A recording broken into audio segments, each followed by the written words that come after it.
ഫിഫിയിലെ main അട്രാക്ഷനായ 7 island ടൂറിന് പോകാനായി നമ്മൾ രാവിലെ തന്നെ ഇറങ്ങി. ഇതുപോലുള്ള ടൂറിസ്റ്റ് ഇൻഫർമേഷൻ സെൻറ്ററുകളിൽ നിന്ന് നമുക്ക് ടിക്കറ്റ് ബുക്ക് ചെയ്യാം. ടിക്കറ്റ് ബുക്കിങ്ങിൻ്റെ ഡീറ്റെയിൽസ് ഞാൻ ഡിസ്ക്രിപ്ഷനിൽ ആഡ് ചെയ്യുന്നുണ്ട്. കൃത്യം 8 മണിക്ക് തന്നെ സ്പീഡ് ബോട്ട് സ്റ്റാർട്ട് ചെയ്തു. നമ്മൾ ആദ്യം പോകുന്നത് വൈക്കിംഗ് കേവിലേക്കാണ്.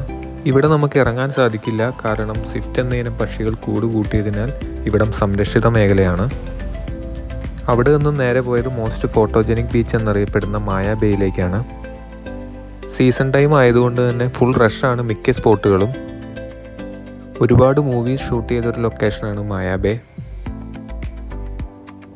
30 മിനിറ്റാണ് നമുക്കിവിടെ സ്പെൻഡ് ചെയ്യാനുള്ള ടൈം. നമ്മൾ കുറച്ച് വീഡിയോസും ഫോട്ടോസൊക്കെ എടുത്ത് നെക്സ്റ്റ് സ്പോട്ടിലേക്ക് പോയി.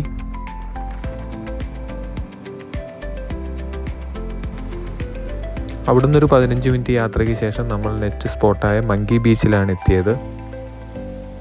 പേര് പോലെ തന്നെ ഫുൾ മങ്കീസാണ് ഇവിടെ മുഴുവനും. എല്ലാവരും ഇതിൻ്റെ കൂടെ നിന്ന് ഫോട്ടോസും വീഡിയോസും ഒക്കെ എടുക്കുന്ന കാണാം.